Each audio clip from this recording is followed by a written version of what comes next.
Holistic approach. اس کا مطلب یہ ہے کہ اگر آپ لوگوں کو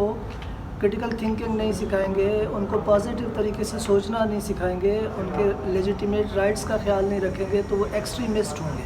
ایکسٹریمزم کو جب ایکو سسٹم ملتا ہے یا اس طرح کے انیبلنگ انوائرمنٹ ملتا ہے تو پھر وہ اپنے آپ کو ڈسپلے کرتے ہیں ٹیررزم کی صورت میں. تو اگر ہم جیسے پریونٹیو کہا یہ جاتا ہے کہ prevention is better than cure, تو اگر ہم 80% اپنے ریسورسز اس کو پریونٹ کرنے پہ لگائیں, جیسے پاکستان کا پاپولیشن 65% اگر آپ دیکھیں تو یوتھ ہے, ان کو کوالٹی ایجوکیشن دیں, ان کو والنٹیئر کرنا سکھائیں, ان کو سوسائٹی کا اونرشپ دیں, ان کو ڈیموکریٹک انگیجمنٹ میں رکھیں اور ان کو ایکٹیو سٹیزنشپ سکھائیں, تو یہ کوالٹی کی ایجوکیشن اس کا مطلب ہے کہ ہم ایکسٹریمزم کو پریونٹ کر رہے ہوں گے.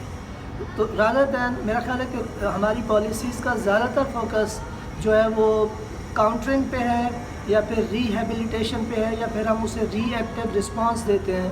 تو we need to apply preventive and proactive model. اچھا, آپ نے ایجوکیشن کی بات کی, تو جو ہمارا سلیبس ہے تو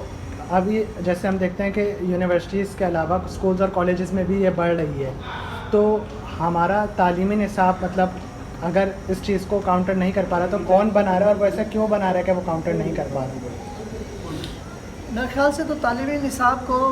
بہت زیادہ ریوزٹ ہونے کی ضرورت ہے, کیونکہ ایکسٹریمزم کے لیے جیسے آپ ڈسکرمنیشن ہے, جیسے کہ ہیٹ ہے, جیسے کہ اس طرح کی چیزیں اگر آپ کی ٹیکسٹ بک میں ہوں گی, اگرچہ یہ سینٹرلائزڈ ہے, ہم کوشش کر رہے ہیں کہ اس کو سینٹرلائز رکھیں, ابھی سنگل نیشنل کریکولم کی بات ہو رہی تھی, اگر ہم اس کو لوکل اور انڈیجینس لیول پہ رکھیں گے اور اپنے ایکسپرٹ اس کو ریویو کرتے رہیں گے اور ٹیچرز کو ٹرین کریں گے,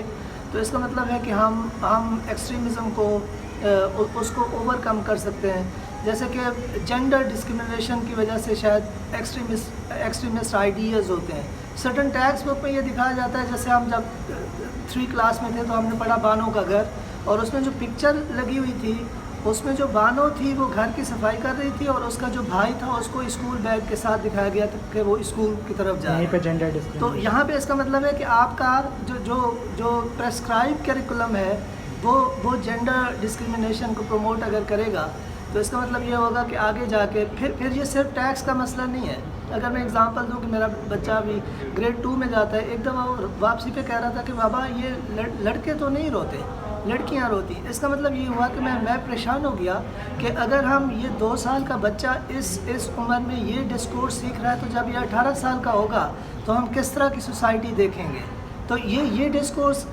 کریکولم میں اگر نہیں ہوگا تو جو اسکول کا کلائمیٹ ہے, کسی ٹیچر کی بات میں, کلاس کی بات میں اس نے سنا ہوگا جو کہ ہڈن کریکولم ہے, تو ہمیں اس پہ اسکول کے کلائمیٹ پہ, ٹیچرز کی ٹریننگ پہ, اچھی نصابی کریکولم لکھنے پہ فوکس رکھنا چاہیے.